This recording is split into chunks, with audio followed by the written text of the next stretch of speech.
안녕하세요. 오랜만에 뵙습니다.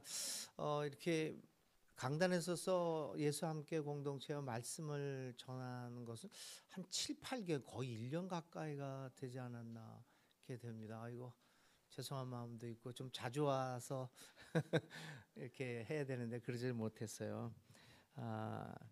저는 그 엘 까미난테라고 하는 제 자서전적 그 신학 에세이를 통해서도 말씀드렸듯이 늘 떠돌이로 살아왔습니다. 평생을.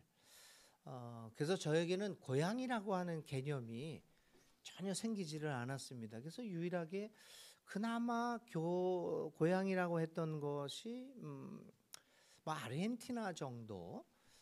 내가 돌아가서 살고 싶다. 어떤 때 기회만 되면 그쪽으로 가고 싶다. 그래서 늘 휴가 때가 되고 뭐 시간이 있으면은 늘 아르헨티나로 가고 싶다.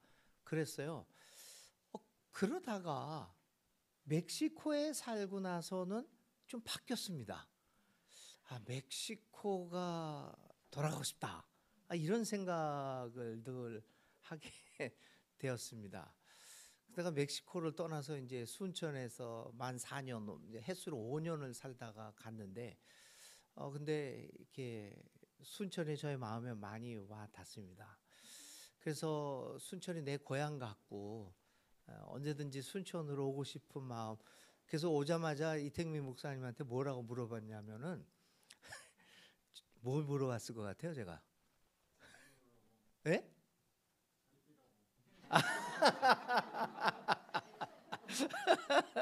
자리 내놓으라고 그랬는데 제가 첫 번째 물어봤던 거예요. 이 목사님, 순천에 아파트값 어때요? 많이 떨어졌어요. 그 이유가 많이 떨어졌다면 둘이 사올까? 뭐 집값이 떨어진데 순천이 어떤가? 이제 그만큼 저의 마음에 이렇게 순천이 그 짧은 5년이라는 세월을 살았지만 굉장히 깊은 여운으로 남아 있고, 그 이유는 다름 아닌 사실 예수와 함께 여러분 때문이 아닐까 생각합니다. 만일 이 예수와 함께 공동체가 없었다고 하면 내가 그렇게 순천으로 돌아오고 싶은 생각이 있었을까? 뭐 그런 마음도 들지만, 그래서 이제 이택민 목사님과 이게 순천 예수와 함께가 든든히 서가는 모습을 보면서 늘 이제 돌아오고 싶고 항상 이렇게 오고 싶은 마음. 이번에도 사실 이렇게 시간 내기가 쉽지는 않아요. 또 맡은 것도 있고 해서. 근데 이 목사님이 나보고 목사님 언제 이거 3월에 오셔야 되는데, 그 한마디에 내가 옳다구나 하고 제가 있는 그 단체에 이야기를 했어요. 이거 거기 오라고 그러는데 이번에 꼭 가야 되겠습니다.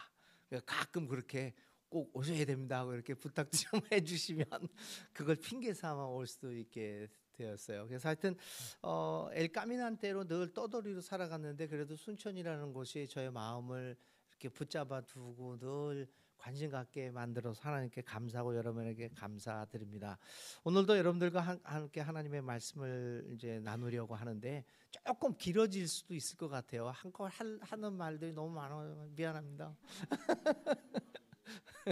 그러니까 10시 30분에 예배를 시작하는 이유가 좀 더 길게 해도 된다는 의미가 아닌가요? 제가 요즘 금년에 들어와서 시도하고 있는 것이 뭐냐면 메시지의 전환입니다.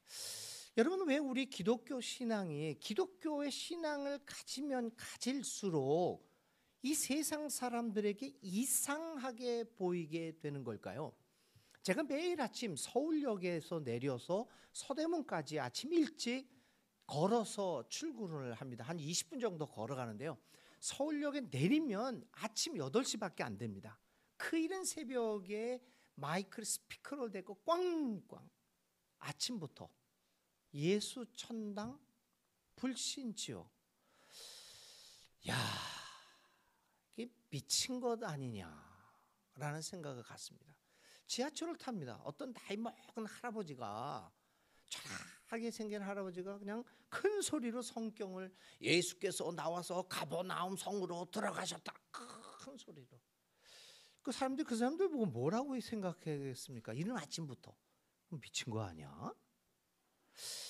그런데 여러분, 우리나라에 크게 세 종교가 있잖아요. 불교, 가톨릭 뭐 같은 기독교좀 하여간 가톨릭, 개신교, 뭐 원분교 이 세 개 종단을 볼 때 그렇게 우리 눈으로 사회적인 상식적인 눈으로 보았을 때 좀 미친 것 아니야?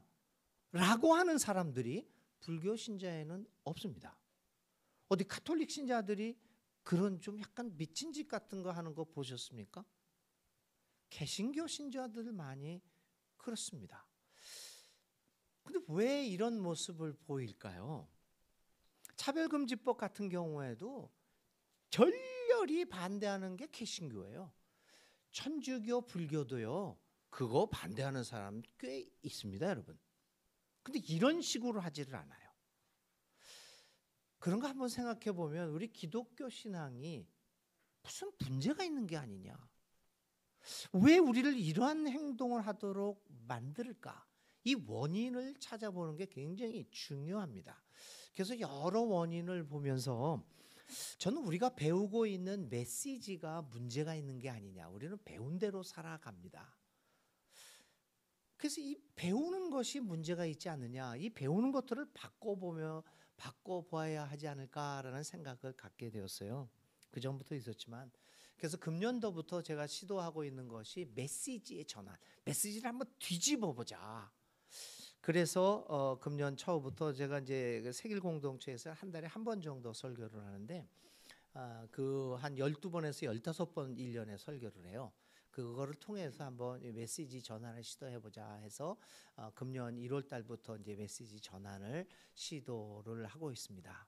이 메시지 전환이 우리가 지금까지 알아왔던 것과 상당히 다를 수도 있다라고 하는 것에 사람들에게 부담이 되기도 하겠지만 그러나 또 배움은 우리에게 갈등을 일으키는 것이 배움이 아닐까요?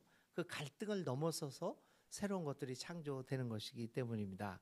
오늘은 네 번째 메시지 전환입니다. 그 세 가지를 알고 싶으신 분들은 그 세길 공동체에 들어가셔서 한번 이렇게 보시고 그 제가 미리 했어야 좋겠는데 이태민 목사님에게 그 원고를 제가 오늘 오후쯤에 보내드리겠습니다. 원하시는 분들은 이태민 목사님에게 원고를 달라고 그러시면 되겠습니다.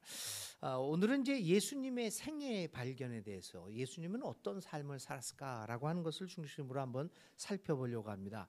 여러분들께 추천해주고 싶은 책이 한 권 있어요. 김찬호 박사라고 사회학자인데 문화인류학도 가리키는 연세대 출신의 김찬호 박사가 있어요. 그 사람이 40대 후반에 2009년이죠.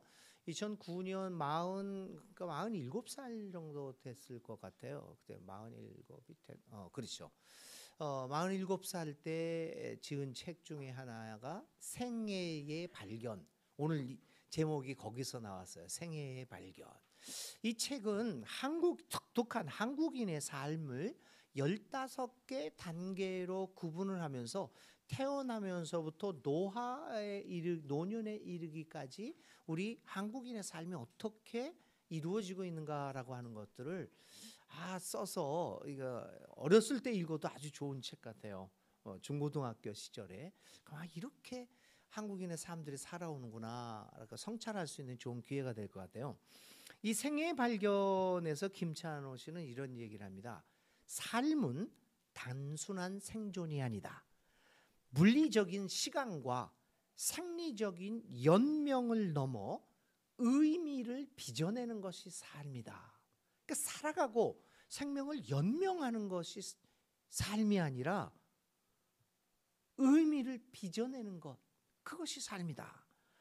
그는 오늘날 한국인이 불행한 까닭은 그 의미를 빚어내는 삶이 없기 때문이다. 이렇게 얘기합니다. 시간에 쫓기고 거대한 체제에 의해서 관리되는 생활 속에서 그리고 탐욕과 두려움에 끌려다니면서 우리가 모든 순간에서 소외되고 있기 때문에 매일의 삶 속에서 소외되고 있기 때문에 우리가 불행하다는 얘기입니다. 그래서 이 책에서 저자는 우리가 비로소 살아있음을 확인하는 것은 내 경험을 이야기로 빚어내고 그 의미가 다른 사람에게 같이 공유될 때 공명될 때 인생은 살맛이 난다라고 이야기합니다. 그래서 그는 우리가 생존을 넘어 의미를 공유하며 의미를 빚어내고 그 의미를 공유하는 살맛 나는 삶을 우리들이 살아가야 한다. 그것이 인간이다. 이런 이야기를 합니다. 과연 오늘 우리는 생존을 넘어서 살맛 나는 삶 자체를 살아가고 있을까? 우리의 생애는 어떤 모습일까? 우리도 각자의 생애를 발견하는 것이 얼마나 중요한가라는 것을 보게 됩니다. 이라는 의미에서 우리에게 그의 삶의 이야기, 삶의 모습들을 이야기로 빚어냈고 의미를 생산하여 우리와 함께 공유하였던 예수님의 생애는 어떤 삶이었는가라는 것을 생각해 보려고 합니다.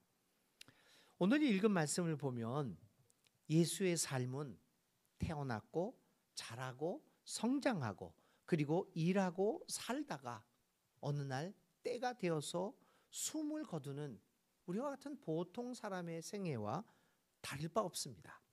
그럼에도 불구하고 우리에게는 그는 생존을 넘어 참 사람의 삶 자체를 살아갔던 분으로 기억됩니다. 비록 2000년 이전의 사람이었지만 오늘을 살아가는 우리에게 막대한 영향력을 발휘하고 있는 것이 예수님의 생애입니다.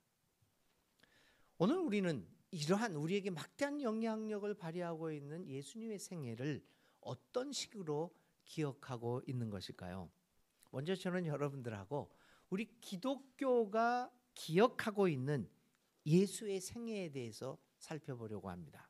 특히 교회 역사, 다시 말하면 교리 역사는 예수님의 생애를 어떤 식으로 기억하고 있는 것일까요? 그걸 보기 위해서는 우리가 잘 알고 있는 오늘 사도신조를 비롯해서 우리가 잘 알고 있는 역사에 나타난 교리사들을 통해서 살펴볼 수가 있습니다. 여러분들이 다 아시다시피 기독교의 믿음은 교리화된 것이 초대 기독교에서는 교리화되지를 않았습니다.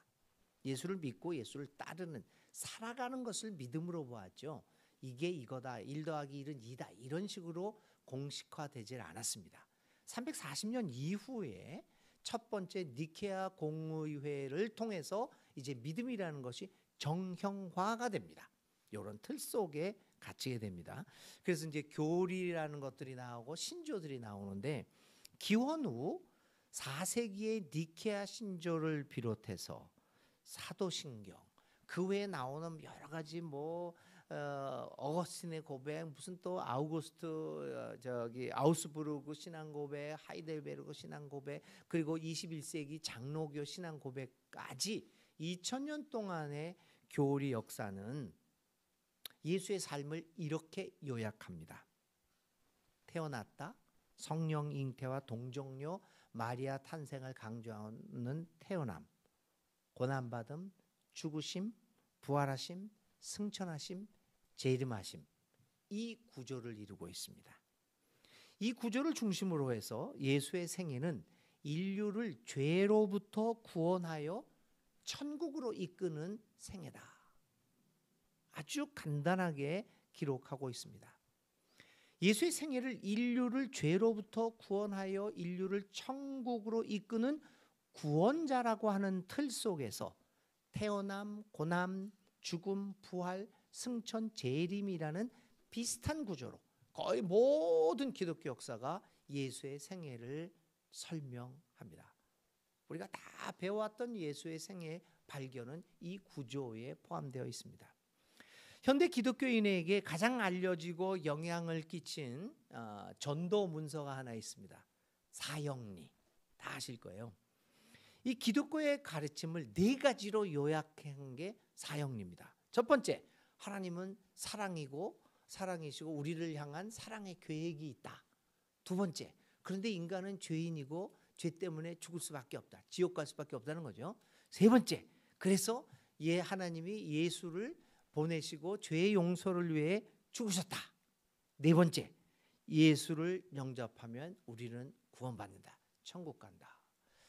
그 예수님의 가르침, 성경의 가르침, 그 풍요롭고 다양한 가르침을 이 네 가지로 요약해낸 게 참 용하기도 하고 참 어처구니 없기도 합니다.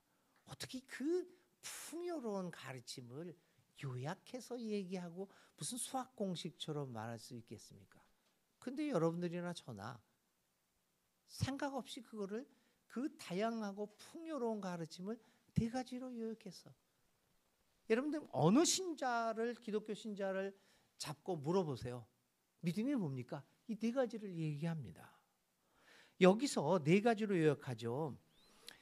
그런 의미에서 보면 그 이 네 가지 그 사형리도 마찬가지로 예수의 생애를 위에서 언급한 신조와 신앙 고백에서 나타난 태어남, 고난받으심, 죽으심, 부활, 승천, 재림이란 이 6가지 구조 속에서 이 사형리가 발전되고 있습니다.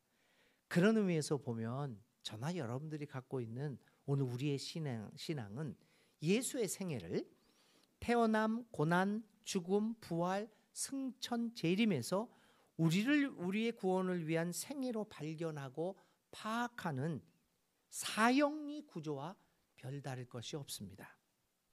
거기에 우리 신앙의 모습을 보면요, 이 사형리 구조에다가 서양을 지배해 오고 있는 희생양 논리, 이게 서양 철학의 서양 정신사에서 아주 중요한 논리 구조가 하나가 이 희생양 논리이죠. 그게 이제 서양에 일어나는 여러 가지 그 미국이나 유럽들이 하는 정치, 경제 이런 거를 보면 그 밑바닥에는 그 희생양 논리가 있습니다. 권력자들이요. 그 희생양 논리가 이 사형리 구조에 덮여집니다.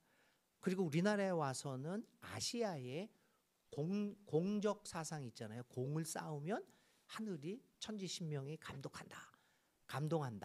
공적 사상과 기복 사상이 더해집니다. 그리고 20세기 초반 1907년대에 들어오면서 문자적 근본주의가 합해집니다.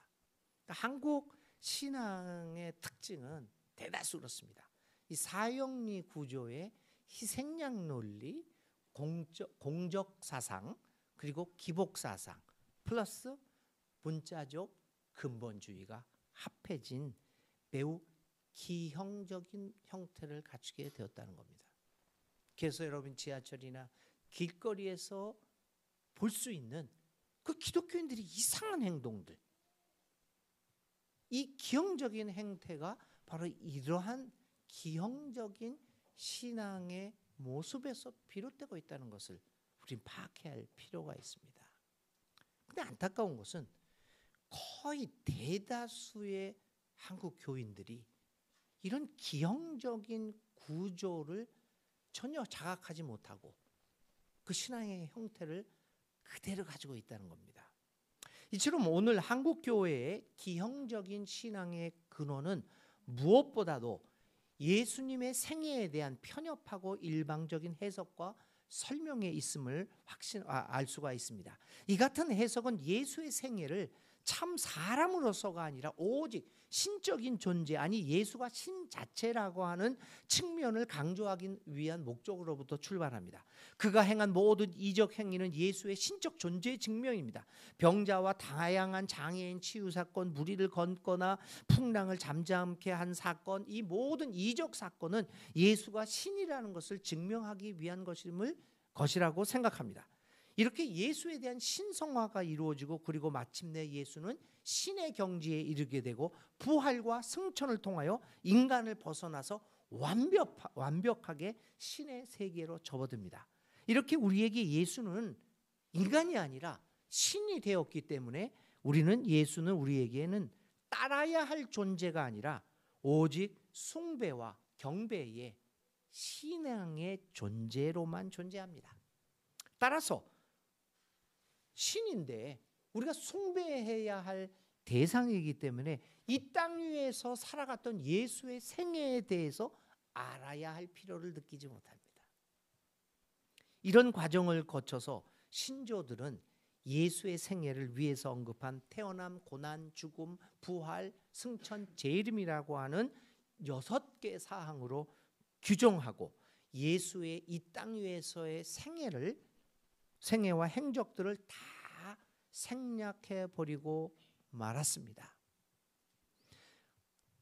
예수는 이제 더 이상 예수는 숭배와 경배, 다시 말하면 믿음의 대상이지 우리가 본받아야 할, 따라야 할 대상이 아닙니다. 그뿐 아니라 예수가 살아갔던 목적이 오직 인류를 천국으로 데려가는 것에 집중됨으로써 신학과 교회의 가르침은 예수의 생애를 제대로 발견하지 못하게 만들었습니다. 우리는 예수를 고백하면서 그분이 어떤 생애를 살아왔는지를 발견하지 못하고 있습니다. 그러므로 우리의 이 기형적인 신앙의 모습을 전환하기 위해서 예수에 관한 이야기가 전환되어야 합니다. 예수의 생애에 대한 발견이 이루어지지 않고서는 신앙의 발견, 신앙의 전환은 이루어지지 않을 것입니다. 신앙의 전환은, 메시지의 전환은 예수의 생애를 어떤 방식으로 발견하고 이해하느냐에 달려 있습니다. 그렇다면 예수는 어떤 삶을 살았을까요? 여러 가지로 말씀드리고 있겠지만 저는 그냥 여러분들에게 간단하게 4가지로 소개를 해보려고 합니다. 일단 예수의 생애를 발견하는 첫 단계는 그가 유대인이었다는 사실입니다.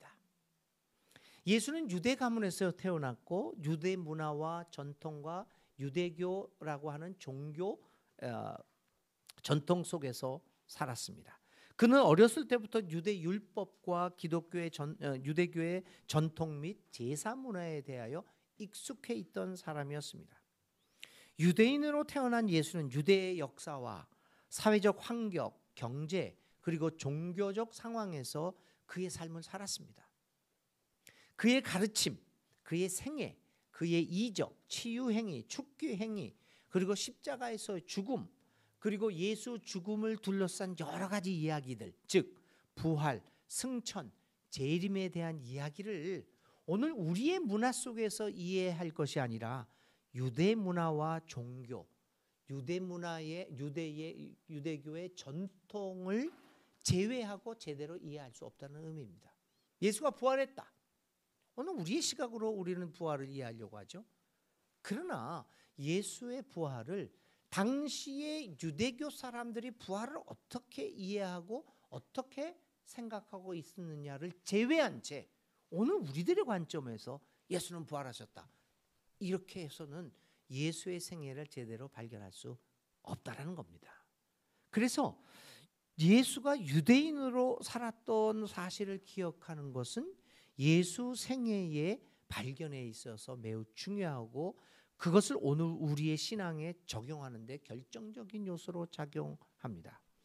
예수의 생애가 유대 사회와 문화, 종교의 배경에서 이야기가 되고 그것이 의미를 가지게 될 때 예수의 삶은 온전한 이야기로 변하게 되어서 당시 유대 사람들에게 의미를 전달하고 유대 사람들의 삶에 공명되어질 수 있습니다. 오늘 예수 부활의 이야기가 왜 오늘 우리 현대를 살아가는 사람들에게 공명되지 않을까요?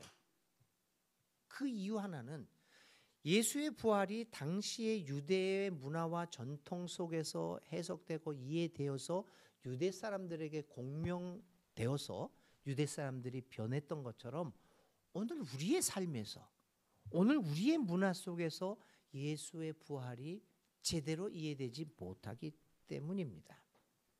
예수의 생애가 의미를 갖는 것은 그가 문득 하늘에서 떨어진 사람이 아니라 유대 사람으로 그 사회에서 유대 사람들과 함께 살아갔기 때문입니다. 예수가 유대인으로 사셨다는 발견은 우리의 신학과 신앙의 모습을 돌아보게 만듭니다.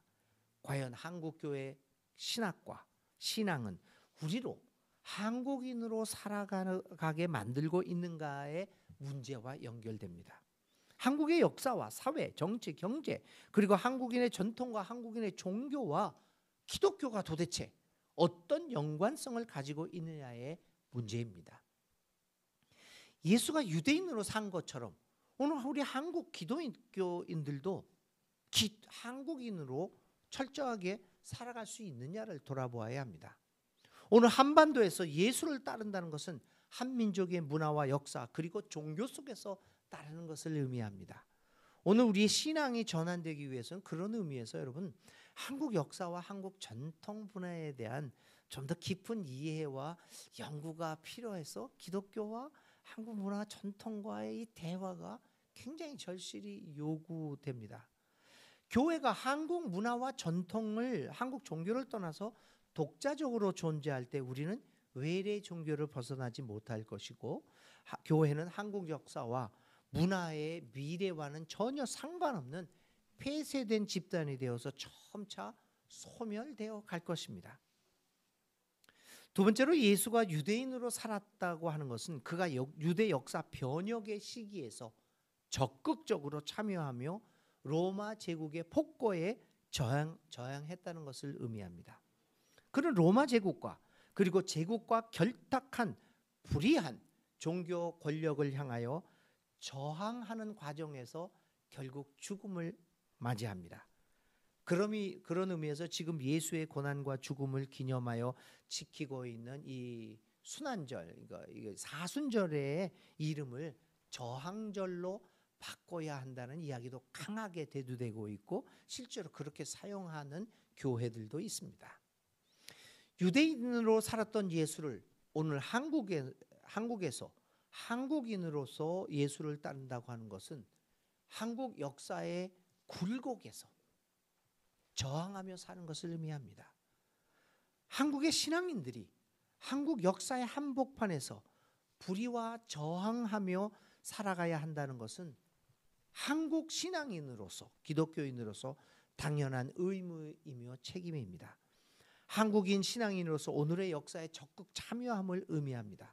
역사를 외면하고 고고하게 죽어서 가는 천국만을 바라보는 것은 유대인으로 사신 그리고 유대인의 왜곡된 역사에 저항하며 살아가신 예수의 삶을 모욕하는 일이 아니겠습니까?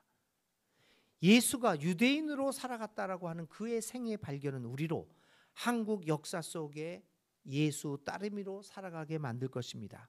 이러할 때 우리 교회는 한국의 역사와 함께 살아가는 민족교회가 될 것이고 그리고 이러한 것으로부터 출발하여 세계 아니 온 우주를 향한 믿음으로 발전하게 될 것입니다. 두 번째로 우리가 예수의 생애를 발견하기 위해서 기억할 것은 복음서 기록자를 비롯하여 예수의 제자들이 예수를 기억하며 사용한 단어 중에 가장 많은 단어가 무엇이었을까요? 오늘 우리들은 예수를 향하여 사용하는 단어가 제일 많은 단어가 뭐냐면 구세주, 우리를 천국으로 데려갈 분 이런 거 하잖아요. 근데 당시 제자들이 예수를 향하여 불렀던 호칭 중에 가장 많은 호칭이 뭐냐면 선생님이었습니다. 제자들뿐만 아니라 예수님을 반대했던 사람들도 바리새파 사람들을 비롯한 예수님의 적대자들도 예수를 선생이라고 가장 많이 불렀습니다. 그러니까 예수가 그 당시의 사람들에게 가장 많이 남겨준 이미지는 선생님이었습니다. 저에게도 많은 이미지가 있어요. 뭐 교수라고 그러는 사람 있고 박사라고 그러는 사람 있고 목사라고 그러는 사람도 있고 또 뭐 하여튼 여러 가지 무슨 이사장님이라는 소리도 있고 맨날 장만하고 있네. 이런 소리가 있는데 여러 호칭들이 있어요. 그 중에서 저한테 가장 많이 불리는 호칭은 목사입니다. 그럼 저의 정체성은 어디에 있는 걸까요? 다 있는데 가장 중요한 정체성은 목사입니다. 그래서 저는 목사를 중심으로 살아가는 사람이죠. 사람들이 가장 많이 부르는 호칭이 그의 정체성을 드러내주고 있다고 볼 수가 있죠. 그 예수님을 향해서 가장 우리가 많이 부르는 이름은 구세주라는 이름을 부르는데 당시의 사람들은 선생이라고 불렀습니다. 그러니까 오늘 우리의 이해가 얼마나 차이가 있느냐. 그렇다면 선생으로서 예수가 살아갔는데 선생으로서 예수는 무엇을 가르쳤습니까? 어떤 사람들은 예수가 올바른 믿음이 무엇인가를 가르친 선생이라고 생각합니다. 그래서 모세는 이렇게 말했지만 나는 이렇게 말한다라는 형식을 통하여 바른 믿음을 가르쳤다고 생각합니다. 또 어떤 사람들은 예수가 유대 율법의 문자를 넘어서 높은 수준의 윤리 혹은 도덕을 가르쳤다고 생각합니다. 살인하지 말라고 그랬지 않냐? 나는 그것을 넘어서서 형제를 향하여 뭐라고 욕하는 그 사람은 그 살인자로 취급할 것이다. 정말 높은 수준의 윤리를 가르친 것 같잖아요. 그 높은 윤리의 수준을 가르쳤다고 생각합니다. 맞는 말이기도 합니다. 그러나 예수를 바른 믿음의 선생 혹은 도덕 선생으로 생각한다면 이런 예수를 따르는 사람들의 신앙 행위는 뭘까요? 이단 감별사들이 됩니다. 그래서 조금만 자기하고 다른 얘기를 하면 이단. 아니 차별금지법 제정에 찬성하고 성소수자를 조금 인정하는 것이 그 이단하고 뭐가 잘못입니까? 생각이 다른 거지. 근데 이단이라고 얘기를 해요? 혹은 도덕가의 삶을 넘어서지는 못할 것입니다. 어쩌면 이것이 오늘 한국교회의 대다수 신자들의 모습이 아닐까요? 자신들이 정해놓은 기준에 맞지 않는 것은 죄다, 죄, 이단 혹은 거짓으로 정죄하는 모습을 보이는 것은 예수의 생애에 대한 이러한 잘못된 이해로부터 비롯됩니다. 예수가 바른 믿음이나 도덕을 가르쳤다라고 하는 도덕 선생으로 보기 때문입니다. 그럼 예수는 어떤 종류의 선생님이셨을까요?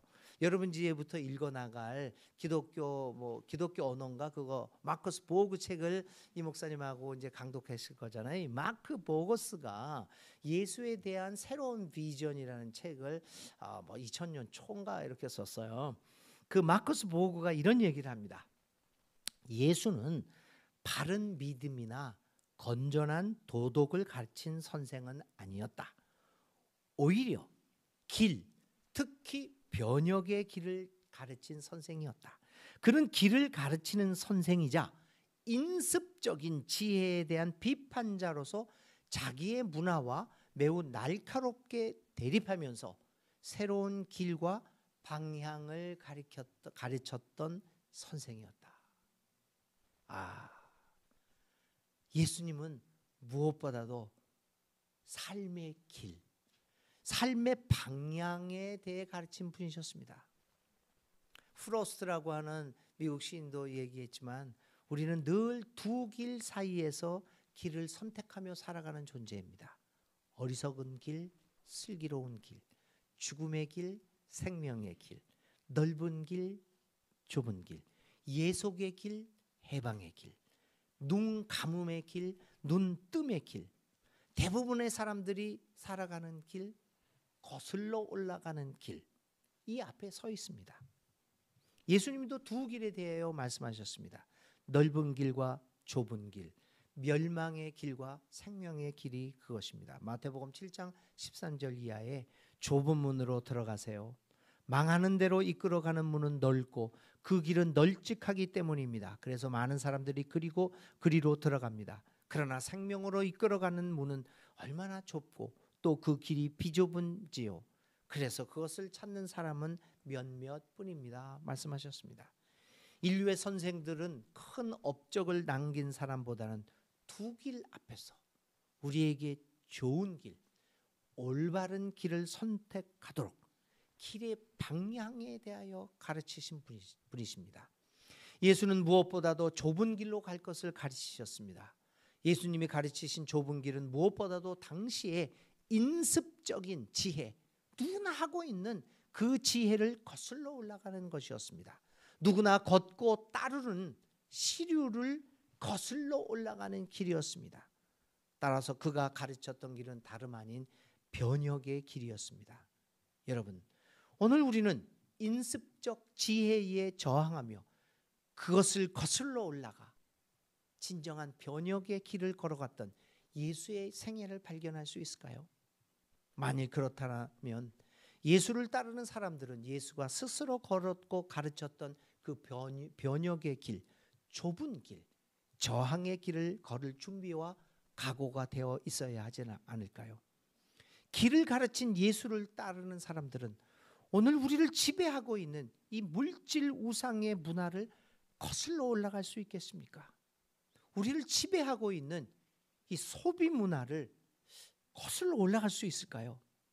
업적과 결과의 양에 따라 가치 판단이 좌우되는 오늘의 사회에서 정의, 평화, 생명, 그리고 사랑의 가치 중심적 길을 걸어갈 수 있을까요?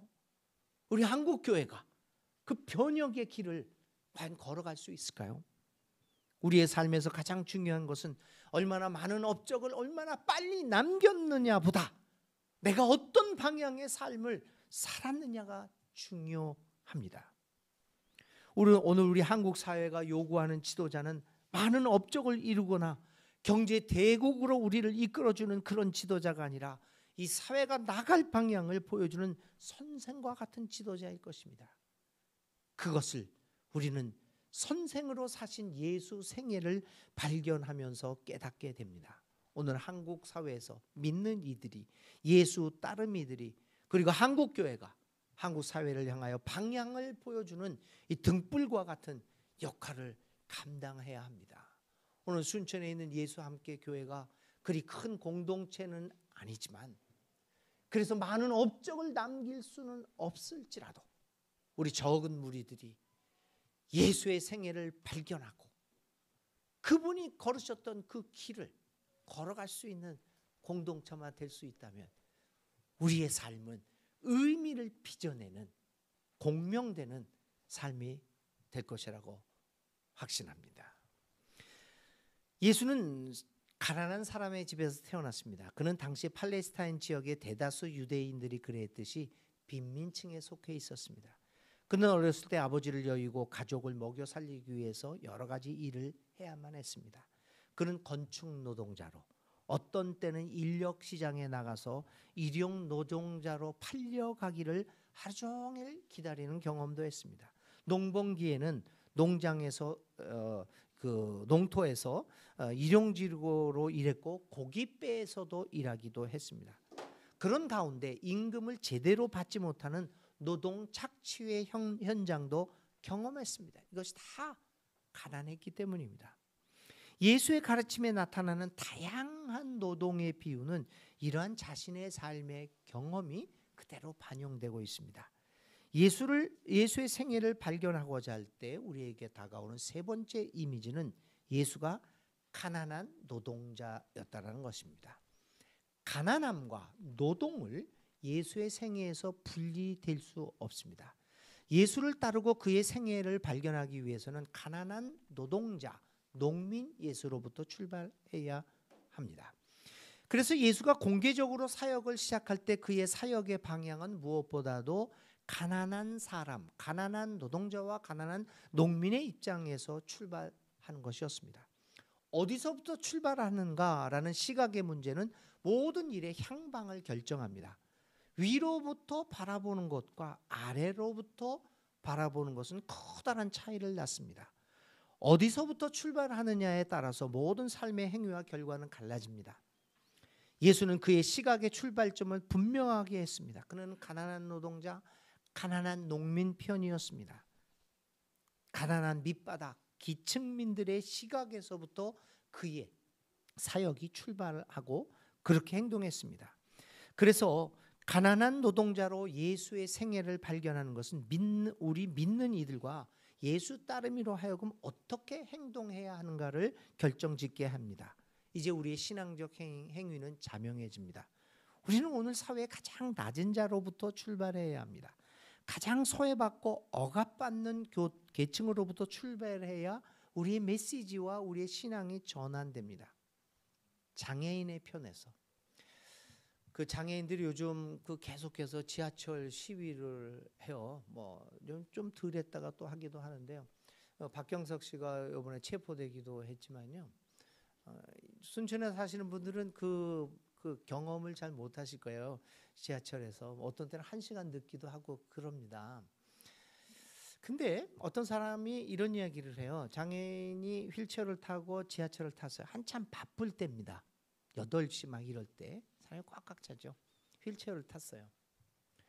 어떤 사람이 신경질적으로 얘기를 합니다. 이분한테. 아니 왜 이렇게 바쁜 출근 시간에 타냐고. 좀 덜 바쁜 시간에 타면 누가 뭐라고 그러겠냐고. 출근 시간에 이렇게 바쁘게 타냐고 이렇게 질책을 했습니다. 실제로 있었던 일이에요. 이분이 뭐라고 그랬냐면 저도 출근합니다. 여러분 왜 우리는 장애인도 출근한다는 생각을 못하는 거죠? 왜 장애인들은 아무 일도 안 하고 한가한 시간에 다녀야 한다는 그런 생각을 갖고 있죠? 이분이 얘기합니다. 나도 출근하는 중입니다. 이 장애인 편에서 노동자의 편에서 성소수자를 비롯한 다양하게 소외되는 사람들로부터 여성으로부터 어린이로부터 노약자로부터 난민과 이주민으로부터 출발해야 합니다. 예수님은 무사 공평한 입장을 취하지 않았습니다. 그는 자신이 서 있는 것을 분명히 밝혔습니다. 거기에서 그는 사회의 불이한 구조를 향하여 저항의 목소리를 높입니다. 그러한 외침의 행동은 가난한 사람의 편에 서는 행위가 결국 그를 죽음으로 몰고 갔지 않습니까? 그는 대속적인 의미가 아니라 가난한 사람, 노동자와 농민의 편에 서서 사회적 뒤집기, 그거를 시도하다 높은 곳의 권력자들에 의해 목숨을 잃습니다. 그는 본보기로 희생당합니다. 그런 의미에서 그의 죽음은 대속적인 의미가 아니라 불의한 권력에 의해서 자행된 희생의 죽음입니다. 오늘 이런 예수를 따른다는 것은 오늘 우리 사회 가장 소외된 사람의 편에 서는 것을 요구합니다. 그러나 소외되고 가난한 사람의 편에 서는 일은 쉽지 않습니다. 부단한 훈련과 끊임없는 의식 성찰, 끊임없는 깨어 있음이 필요합니다. 아주 의식적으로 일부러 소외된 사람의 편에서 생각하기를 노력해야 합니다.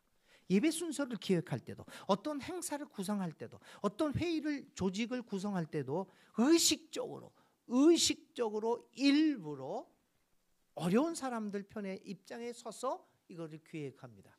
제가 세길교회를 갔을 때요, 처음에 굉장히 이상했던 게 뭐냐면 이렇게 얘기를 해요. 그들의 이제 신앙 고백이 있는데 우리는 교회가 예수의 부활과 예수의 십자가와 부활에 참여하고 자매 형제들이 사랑의 교제를 나누는 신앙 공동체임을 믿습니다. 이상한 거 발견한대요. 자매 형제. 우리 형제 자매라고 그러잖아요. 처음에는 아주 어색하더라고요. 자매 형제. 의식적으로. 왜냐? 여성들이 항상 열악한 위치에 있기 때문에 그 상황을 드러내면서 의식적으로 성찰하기 위해 자매 형제입니다. 그래서 저도 지금 다 자매 형제로 바꿔요. 이게 어색하게 보일지라도 이게 의식적으로 그렇게 하지 않으면 낮은 자의 편에 설 수가, 억울한 사람의 편에 설 수가 없는 거죠. 그래서 이제 세길교회 같은 경우에는 조직할 때요, 예배위원을 조직할 때 철칙이 남녀 동수입니다. 반드시 남녀 동수. 그리고 이제 세대 배분 이런 것들 철저하게, 어떤 때 보면은 억지로 하는 것 같아요. 그건 마땅한 게, 여성 같은 경우에는 마땅하게 우리가 직책을 줄 만한 그 적당한 분이 없을 때도 있어요. 그래도 억지로 끌어옵니다.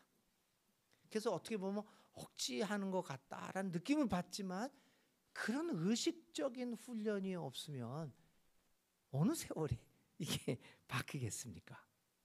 이러한 의식 성찰, 날마다 깨어 있음을 통해서 의식적으로 이런 가난한 사람들 이렇게 좀 더 이러한 층에 서는 훈련이 되지 않고서는 이 세상은 바뀌지 않습니다.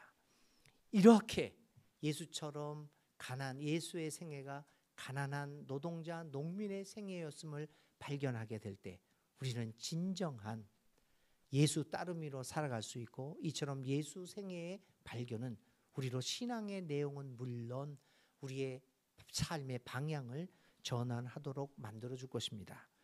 마지막으로 예수의 생애를 무엇이라고 말할 수 있을까요? 무엇보다도 그는 영의 사람이었습니다. 예수는 성령으로 잉태됩니다.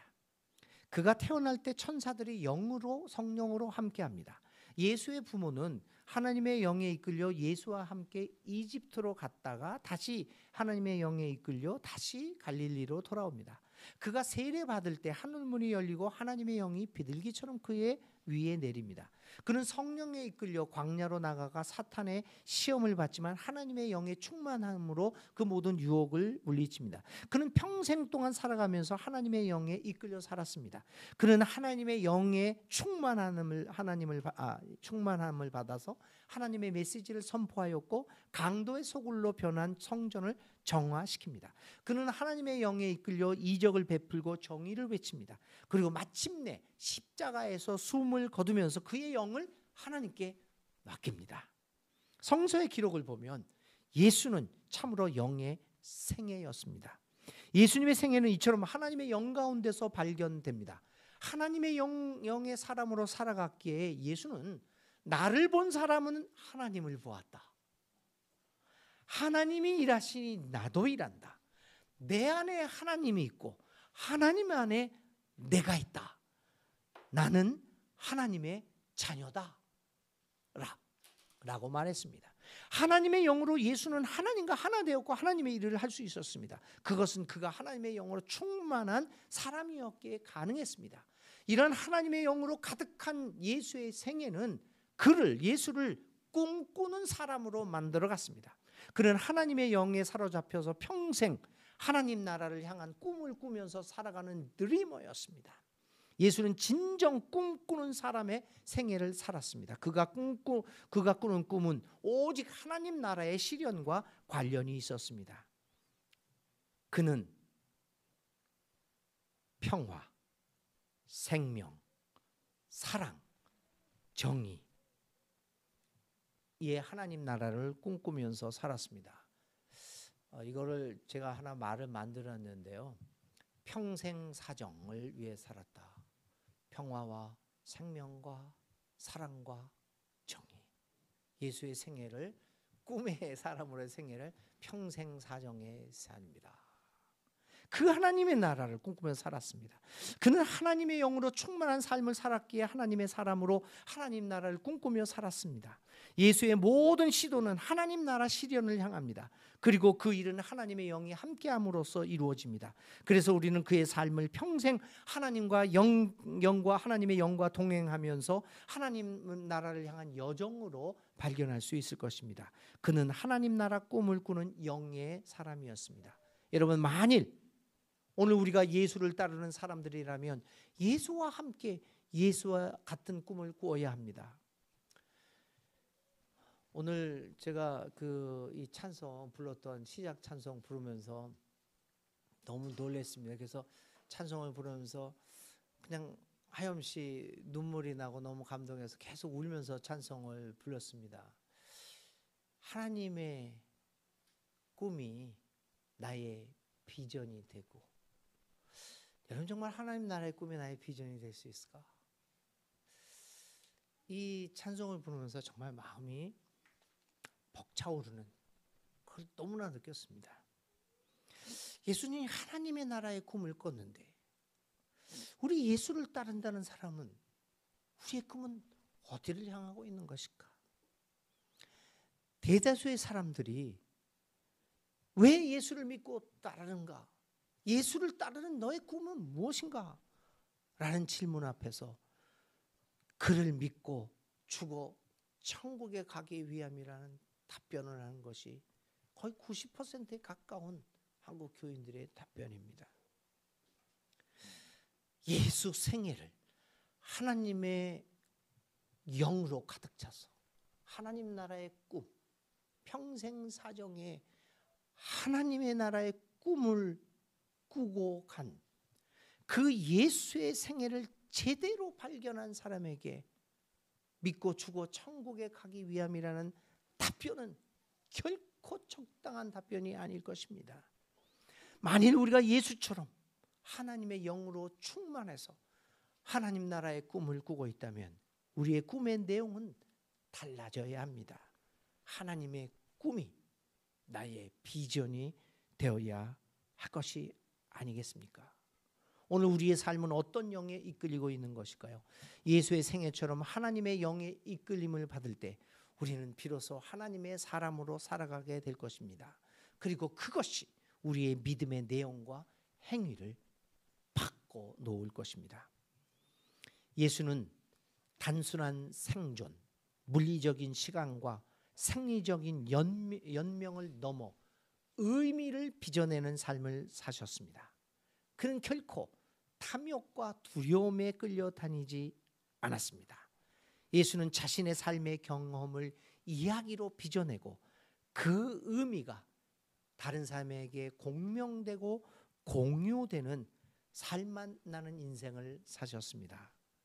사랑하는 교우 여러분, 이제 예수의 생애를 태어남, 고난, 죽음, 부활, 승천, 재림, 인류의 천국 입금을 위한 생애로 발견하는 전통적이고 교리적인 생각을 넘어서서 유대 사람으로서 동족의 가슴 아픈 사연이 있는 삶을 함께 살았고 이해했던 유대 사람 예수, 인습적 지혜에 거슬러 올라가면서 새로운 변혁의 길을 만들고자 했던 예수, 가난한 노동자와 농민의 편에 서서 사회 뒤집기를 꿈꾸던 예수, 평생 하나님의 영과 동행하면서 평화, 생명, 사랑, 정의의 하나님의 나라를 향한 영의 사람 예수, 참 사람으로 사신 예수 생애의 발견은 오늘 우리로 예수를 따르게 하는 가장 중요한 전환의 동기를 마련해 줄 것입니다. 주님의 평화가 여러분과 함께 하시기를 기원드립니다. 잠시 이 말씀을 생각하면서 침묵의 기도를 드리겠습니다.